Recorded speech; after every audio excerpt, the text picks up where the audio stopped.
दोस्तों नमस्कार। आज के इस टॉपिक में हम बात करेंगे पास्ट परफेक्ट टेंस की, जो टेंसेस की सीरीज का 8वां टेंस है।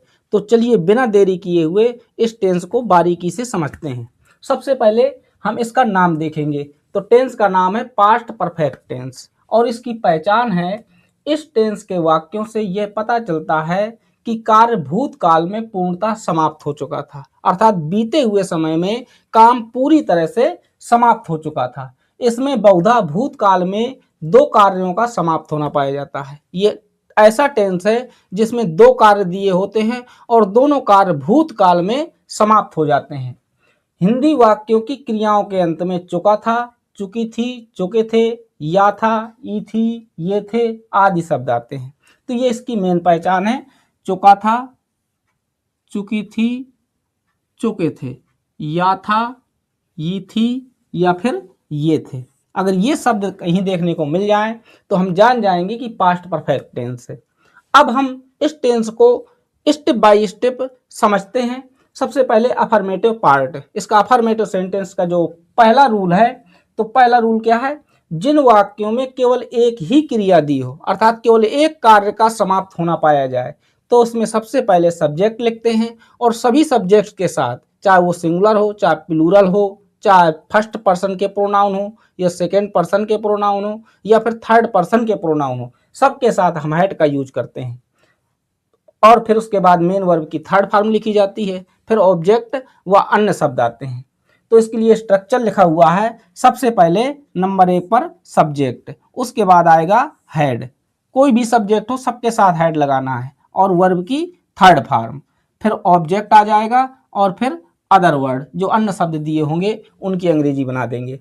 अब एग्जाम्पल, क्योंकि बिना एग्जाम्पल के टेंस समझ में नहीं आता है, तो एग्जाम्पल को भी बारीकी से समझते हैं। तो पहला एग्जाम्पल है, वह लड़का अपना गृह कार्य कर चुका था। इसकी पहचान आ गई, कर चुका था यानी चुका था। वह लड़का, तो वह लड़का की अंग्रेजी बनेगी दैट बॉय, दैट बॉय, वह लड़का। अब क्या लिखना है? उसके बाद हैड लिखना है। सब्जेक्ट के बाद हैड, तो हैड लिख देंगे। वह लड़का यानी दैट बॉय हैड क्या कर चुका था? गृह कार्य, गृह कार्य कर चुका था। तो क्रिया इसमें क्या है? करना। तो करना की होती है डू, तो डू की थर्ड फॉर्म लिखनी है, तो इसलिए यहाँ पे डन आ जाएगा। दैट बॉय हैड डन, अपना गृह कार्य। तो हिज होमवर्क, होमवर्क मीन्स होता है गृह कार्य, homework. That boy had done his homework, वह लड़का अपना गृह कार्य कर चुका था। अब एग्जाम्पल नंबर दूसरा, मैं यह खबर पहले ही सुन चुका था। इसमें एक अतिरिक्त शब्द आ गया है, पहले ही। तो पहले ही की अंग्रेजी ऑलरेडी होती है। मैं यह खबर पहले ही सुन चुका था, मैं। तो had I had already, ALREADY, already means होता पहले से ही। I had already listen, LISTEN, listen means होता है सुनना, और इसकी थर्ड फॉर्म प्रयोग करनी है, इसलिए यहाँ पे लिसेंड हो जाएगा। आई हैड ऑलरेडी लिसेंड, यह खबर, दिस न्यूज, दिस न्यूज, और लास्ट में फुल स्टॉप। इस टेंस को ऐसे भी बना सकते हैं, I had लिसेंड this news before. अगला एग्जाम्पल, तुम अपना पाठ याद कर चुके थे। तो तुम की अंग्रेजी होती है यू, यू के बाद हैड, और हैड के बाद याद कर चुके थे, अर्थात लर्न। लर्न की थर्ड फॉर्म तो LEARNT, learned. You had learned, अपना पाठ, योर लेसन। यू के साथ अपनी की अंग्रेजी होती है your. You had learned your lesson, तुम अपना पाठ याद कर चुके थे। तो क्या हो गया? You had learned your lesson. अब अगला एग्जाम्पल है, मैं इस खेल को पहले ही देख चुका था। इसमें भी पहले आ गया, ही नहीं आया लेकिन पहले आ गया, या पहले ही, वही मतलब है। तो मैं इस खेल को पहले ही देख चुका था, ये पहले देख चुका था। तो आई हैड, देखना, देखना की होती है सी, तो सी की थर्ड फॉर्म आ जाएगी सीन। आई हैड सीन, इस खेल को, आई हैड सीन दिस, खेल के लिए गेम लिख देंगे, गेम मीन्स खेल। इस I had seen this game, मैं इस खेल को देख चुका था। कैसे? पहले ही। तो बिफोर लिख देंगे बाद में, BEIFORE। दूसरी तरह से थोड़ा बना दिए इसको, ऑलरेडी भी लिख सकते हैं और बिफोर बाद में भी लिख सकते हैं। मुझे कल तक आपका पत्र मिला था। तो कल तक, इसमें एक अतिरिक्त शब्द और आ गया, कल तक। तो कल तक की अंग्रेजी होती है टिल, टिल यस्टरडे। मुझे कल तक आपका पत्र मिला था। तो मुझे I had received, RECEIVED, I had received आपका पत्र, your letter, your letter, I had received your letter till yesterday, till yesterday, YESTERDAY। चलो यहाँ नहीं जगह तो यहाँ लिख देते हैं DAY, फुल स्टॉप। तो टेंस को थोड़ा उसका भाव भी निकाला जाता है कि कह क्या रहा है। इसका मतलब ये हो गया कि मैं आपका पत्र कल तक प्राप्त कर चुका था, अर्थात मुझे कल तक आपका पत्र मिल चुका था या मिला था। तो इस तरीके से ये ऐसे वाक्य हैं जिनमें केवल एक ही क्रियादि होती है, अर्थात एक कार्य का समाप्त होना पाया जाता है। अब हम बात करते हैं इस टेंस के रूल नंबर दूसरे की। तो इससे पहले कि हम रूल नंबर दूसरा शुरू करें, आप वीडियो को लाइक कर दीजिए और एक प्यारा सा कमेंट दे दीजिए और चैनल को सब्सक्राइब अवश्य कर लीजिए। तो चलिए इसके रूल नंबर दूसरे को समझते हैं। तो रूल नंबर दूसरा है, ऐसे वाक्य जिनमें दो कार्य दिए हों तथा उनके बीच में पहले या पूर्व शब्द आए, जो कार्य पहले समाप्त हो वह प्रिंसिपल क्लॉज अर्थात प्रधान उपवाक्य, तथा जो कार्य बाद में समाप्त हो उसे सबॉर्डिनेट क्लॉज यानी आश्रित उपवाक्य कहते हैं। ऐसी स्थिति में क्या होता है, प्रिंसिपल क्लॉज की अंग्रेजी पहले बनाते हैं और उसकी अंग्रेजी पास्ट परफेक्ट टेंस में बनाते हैं, तथा सबॉर्डिनेट क्लॉज जो बाद में काम समाप्त होता है जिसको सबॉर्डिनेट क्लॉज कहते हैं, उसकी अंग्रेजी बाद में बनाएंगे और सिंपल पास्ट यानी पास्ट इंडेफिनिट टेंस में बनाएंगे। इसको एक बार थोड़ा और समझ लीजिए कि इसमें प्रिंसिपल क्लॉज क्या होता है और सबॉर्डिनेट क्लॉज क्या होता है, क्योंकि अगर यही समझ में नहीं आया तो ये टेंस बनाना थोड़ा कठिन हो जाएगा। तो इसको सरल करते हैं। इसमें कह रहा है कि इसमें दो कार्य दिए होंगे और दोनों कार्यों के बीच में पूर्व या पहले शब्द लिखा होगा। तो देखिए पहले शब्द इसमें भी लिखा हुआ है, यहाँ पे भी, इसमें भी पहले शब्द है और इसमें भी पहले शब्द लिखा हुआ है। अब समझते हैं प्रिंसिपल क्लॉज क्या है और सबॉर्डिनेट क्लॉज क्या है। तो प्रिंसिपल क्लॉज के लिए कह रहा कि जो काम पहले समाप्त होता है उसको प्रिंसिपल क्लॉज कहते हैं। तो इस वाक्य को गौर से देखिए कि मेरे स्कूल पहुंचने से पहले ही वर्षा आरंभ हो चुकी थी। इसमें दो काम हुए हैं, एक तो मैं स्कूल पहुंचा और दूसरी वर्षा आरंभ हो चुकी थी। तो कौन सा काम पहले हुआ? तो कह रहा मेरे स्कूल पहुंचने से पहले ही वर्षा आरंभ हो चुकी थी, अर्थात पहले कौन सा काम शुरू हो गया था? वर्षा का आरंभ होना। तो वर्षा आरंभ हो चुकी थी, वर्षा आरंभ हो चुकी थी, ये जो उपवाक्य है ये प्रिंसिपल क्लॉज होगा। और दूसरा जो वाक्य है मेरे स्कूल पहुंचने से पहले, तो पहले शब्द को छोड़ दीजिए, मेरे स्कूल पहुंचने, तो ये हो गया आपका सबॉर्डिनेट क्लॉज यानी आश्रित उपवाक्य। अब हमें अंग्रेजी किसकी बनानी है? पहले इसकी बनानी है यानी प्रिंसिपल क्लॉज की बनानी है। और किस में बनानी है? पास्ट परफेक्ट टेंस में। तो चलिए शुरू करते हैं इसको। तो ये हो जाएगा वर्षा आरंभ हो चुकी थी। तो वर्षा है, मौसम है, दिन से संबंधित कोई सेंटेंस है तो उनको इट से बनाते हैं। तो यहाँ पे आ जाएगा पहले इट। अब इसके लिए क्या होता है, सबसे पहले सब्जेक्ट आता है, फिर उसके बाद हैड लिखा जाता है। तो इसमें सब्जेक्ट की तरह ही इट कार्य करेगा। इट हैड बिगन, बिगिन की सेकेंड फॉर्म बिगन होती है और थर्ड फॉर्म बिगन होती है। It had begun to rain, to rain, it had begun to rain, वर्षा आरंभ हो चुकी थी। अब इसके बाद क्या लिखना है? बिफोर लिख देना है। तो बिफोर लिख दिया, बिफोर मेरे स्कूल पहुंचने से पहले, बिफोर आई रीच की सेकेंड फॉर्म, क्योंकि पास्ट इंडेफिनिट टेंस में सेकेंड फॉर्म लगती है, तो यहाँ पे हो जाएगा I reached the school, I reached the school मेरे स्कूल पहुंचने से पहले ही वर्षा आरंभ हो चुकी थी। इसी प्रकार दूसरा एग्जाम्पल है कि पुलिस के आने से पहले ही चोर भाग गए थे, यानी चोर पहले भाग गए थे, बाद में पुलिस आई थी। तो चोर भाग गए थे, इसकी अंग्रेजी हम बनाएंगे पहले, क्योंकि ये प्रिंसिपल क्लॉज है। तो चोर भाग गए थे, यानी प्लूरल में है। एक होता है थीप, एक वर्ड होता है थीप, जिसके अंत में एफ या एफ ही लिखा हो, उसका प्लूरल थीप जो लिखते हैं, THIE, एफ या एफ को हटाकर VES जोड़ देते हैं। तो ये हो गया इसका प्लूरल वर्ड थीप का। तो यहाँ पे थीप जाएगा। चोर भाग गए थे, द थीव्स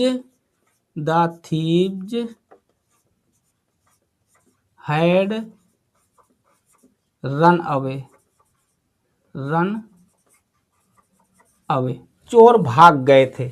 बिफोर मीन्स पहले, किसके? पुलिस के आने से, पुलिस के आने से पहले चोर भाग गए थे। तो the thieves had run away before the police came, the police came, police केम। तो इस तरीके से ये दूसरा एग्जाम्पल हो गया। अब एग्जाम्पल नंबर तीसरा, अध्यापक के आने से पहले सभी बच्चों ने अपना कार्य समाप्त कर लिया था। तो यही जो लास्ट में लिखा हुआ है ये आपका प्रिंसिपल क्लॉज है, और इसकी अंग्रेजी हमें पहले बनानी है और पास्ट परफेक्ट में बनानी है। तो इस टेंस को पास्ट परफेक्ट में कैसे बनाएंगे? सभी बच्चों ने, तो इसमें सब्जेक्ट हो जाएगा सभी बच्चे, तो ये हो जाएगा all the students, all the students. यहाँ पे बच्चों के लिए स्टूडेंट्स लिखेंगे, स्टूडेंट्स, क्योंकि थोड़ा एक अर्थ निकाला जाता है, भाव निकाला जाता है कि किन के लिए कहा गया, बच्चा किन के लिए कहा गया, तो स्टूडेंट्स को कहा गया है। तो ऑल द स्टूडेंट्स हैड, समाप्त कर लिया था, had finished, FINISHED, all the students had finished, अपना कार्य, हिज, सॉरी दियर आएगा यहाँ पे क्योंकि प्लूरल में है इसलिए their, THEIR, their work, work means कार्य, दियर वर्क। सभी बच्चों ने अपना कार्य समाप्त कर लिया था। कब? अध्यापक के आने से पहले। तो इसके बाद बिफोर आ जाएगा, before the teacher, before the teacher came, और लास्ट में फुल स्टॉप। अध्यापक के आने से पहले सभी बच्चों ने अपना कार्य समाप्त कर लिया था। तो ये था आपका रूल नंबर दूसरा, जिसमें दो कार्य दिए होंगे और दोनों कार्यों के बीच में पहले या पूर्व शब्द आएगा। तो उन शब्दों, उन वाक्यों का ट्रांसलेशन इस तरीके से करेंगे। प्रिंसिपल क्लॉज क्या होता है, सबऑर्डिनेट क्लॉज क्या होता है, शायद समझ में आ गया होगा। यदि ना समझ में आया हो तो इसको दोबारा देख लीजिएगा, आपको क्लियर हो जाएगा। इस टेंस का अगला रूल है, यदि दो उपवाक्यों के बीच में बाद या पश्चात शब्द आए तो जो कार्य बाद में समाप्त हो वह प्रिंसिपल क्लॉज तथा जो कार्य पहले समाप्त हो वह सबऑर्डिनेट क्लॉज होता है। अतः अनुवाद करने में आफ्टर के बाद पास्ट परफेक्ट फॉर्म आती है, यानी जो काम बाद में समाप्त होता है वो प्रिंसिपल क्लॉज होता है और जो काम पहले समाप्त होता है वो सबऑर्डिनेट क्लॉज होता है। तो एग्जाम्पल इसको देखते हैं। खाना खाने के बाद रमेश स्कूल चला गया था। तो रमेश, पहले हम बनाएंगे Ramesh went to school, Ramesh went to school, पहले पास्ट इंडेफिनिट टेंस बनेगा, Ramesh went to school, Ramesh school चला गया था। आफ्टर, अब दोबारा रमेश ना लिख करके हम यहाँ पे ही लिख देंगे, रमेश के लिए प्रोनाउन का यूज कर देंगे। After he had taken, after he had taken the food, खाना खाने के बाद रमेश स्कूल चला गया था। अगला एग्जाम्पल है, हमारे स्कूल पहुंचने के बाद चपरासी ने घंटी बजाई थी। The peon rang the bell, rang the bell after we had reached the school, we had reached the school। इस तरीके से ये रूल नंबर तीसरा था। अब कुछ एग्जाम्पल्स और दिए गए हैं, तो उन एग्जाम्पल्स को भी समझ लेते हैं। सीता ने मुझे बताया कि उसने अपना काम समाप्त कर लिया है। यदि इसमें प्रिंसिपल क्लॉज जो है वो पास्ट टेंस में है, लेकिन जो सबॉर्डिनेट क्लॉज है उसकी अंग्रेजी प्रेजेंट परफेक्ट में लिखी हुई है, लेकिन ये पास्ट टेंस होने की वजह से इस वाले टेंस की अंग्रेजी हम पास्ट परफेक्ट में ही बनाएंगे। तो सीता ने मुझे बताया, तो Sita told me, Sita told me that she had finished, Sita told me that she had finished her work, her work। Sita ने मुझे बताया कि उसने अपना काम समाप्त कर लिया था। तो Sita told me that she had finished her work. अब अगला है, जब मैं घर पहुंचा तो सारे अतिथि जा चुके थे। इसमें तो शब्द आ गया है, ये तो शब्द लिखा हुआ है, तो शब्द या तब शब्द की अंग्रेजी नहीं बनाते हैं, उसकी जगह पर केवल कॉमा लगा दिया जाता है। तो व्हेन आई, ये बनेगा when I reached, when I reached home, comma all the guests had gone away। तो इस तरीके से ये अफर्मेटिव सेंटेंस के सारे रूल्स हो गए।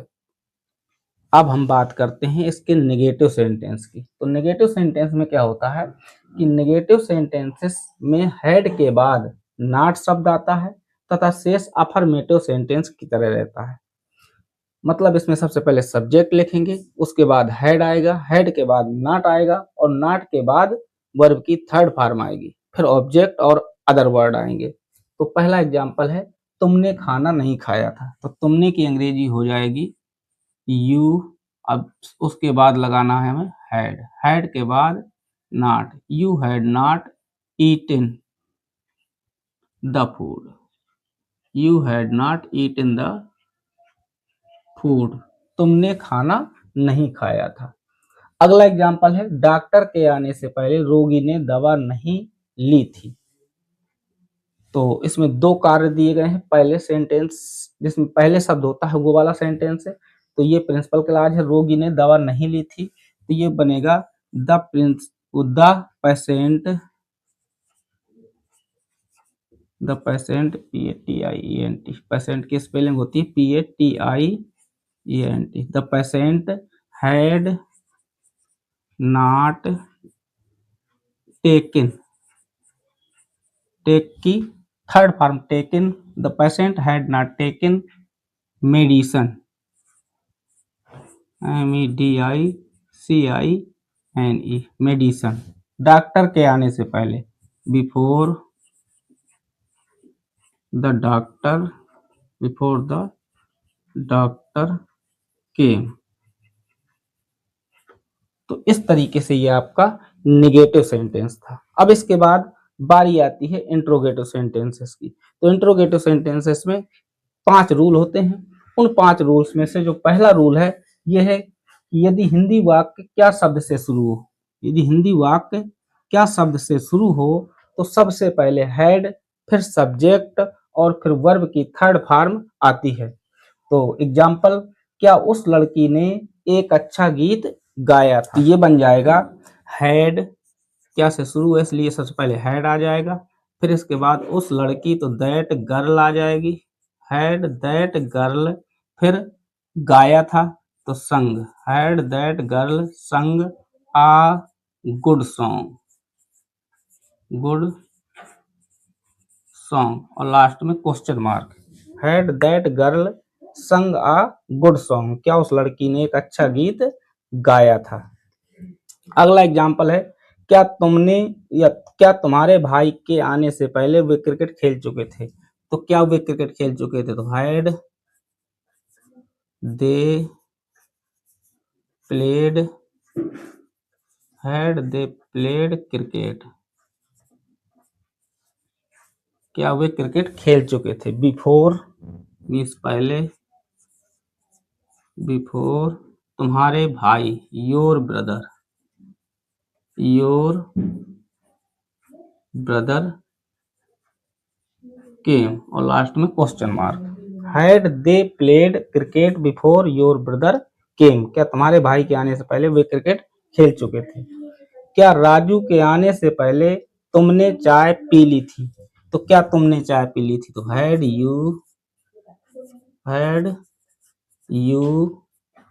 टेकन टी बिफोर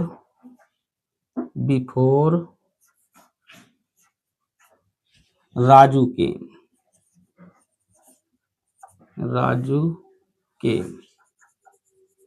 और लास्ट में question mark. Had you taken tea before Raju came, क्या राजू के आने से पहले तुमने चाय पी ली थी। इस तरीके से ये आपका इंट्रोगेटिव सेंटेंस का पहला रूल था।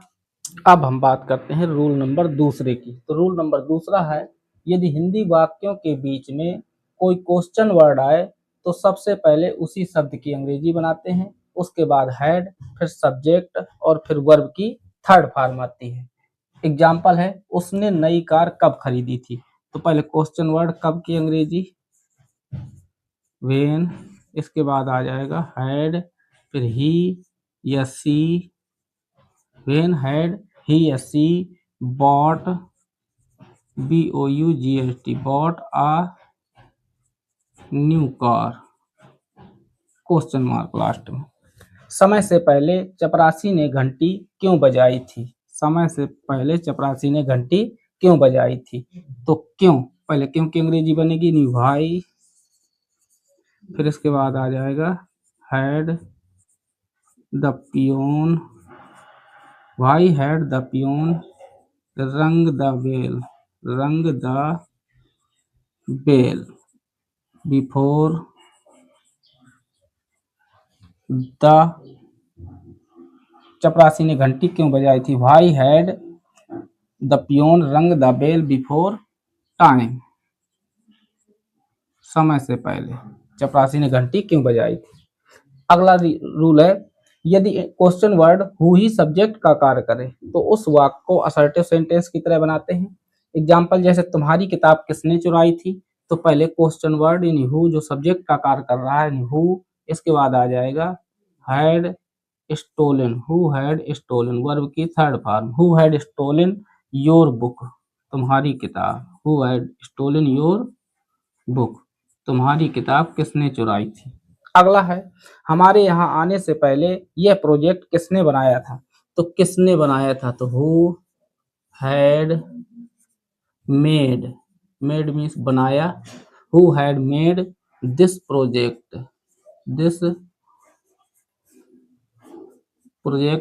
Before we came here. तो इस तरीके से ये आपके रूल नंबर दूसरा और रूल नंबर तीसरा था।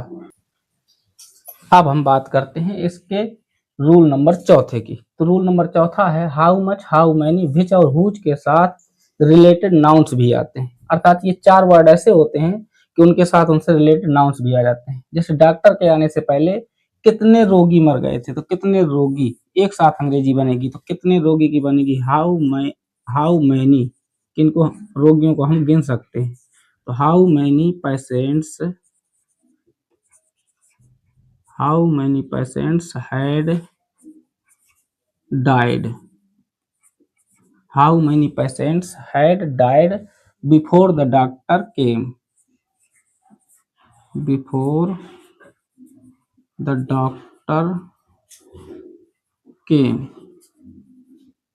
और लास्ट में क्वेश्चन मार्क। डॉक्टर के आने से पहले कितने रोगी मर गए थे, तो how many patients had died before the doctor केम। अगला एग्जाम्पल है, सूरज छिपने से पहले बच्चे सो चुके थे, कितने बच्चे सो चुके थे, यहाँ पे कितने शब्द लिखेंगे, कितने बच्चे सो चुके थे, तो कितने बच्चे नहीं हाउ मैनी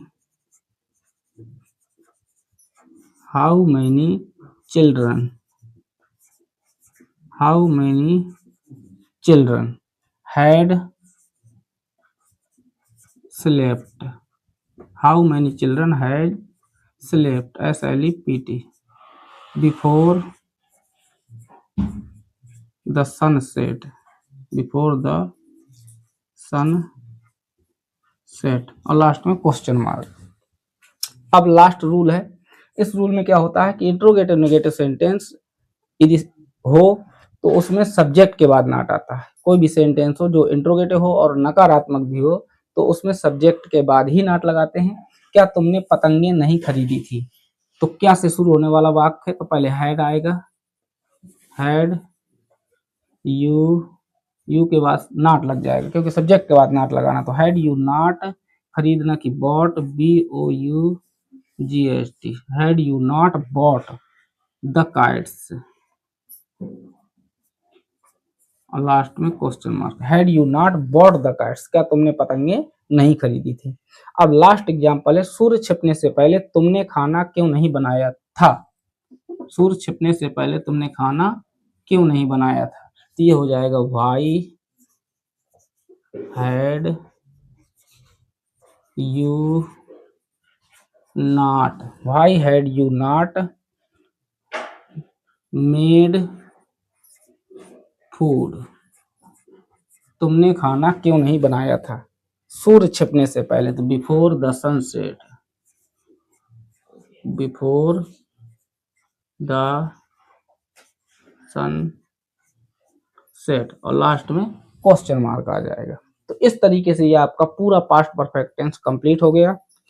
दोस्तों वीडियो कैसी लगी कमेंट करके जरूर बताइए, वीडियो को लाइक और शेयर कर दीजिए, चैनल में पहली बार हो तो सब्सक्राइब अवश्य कर लीजिए। जय हिंद।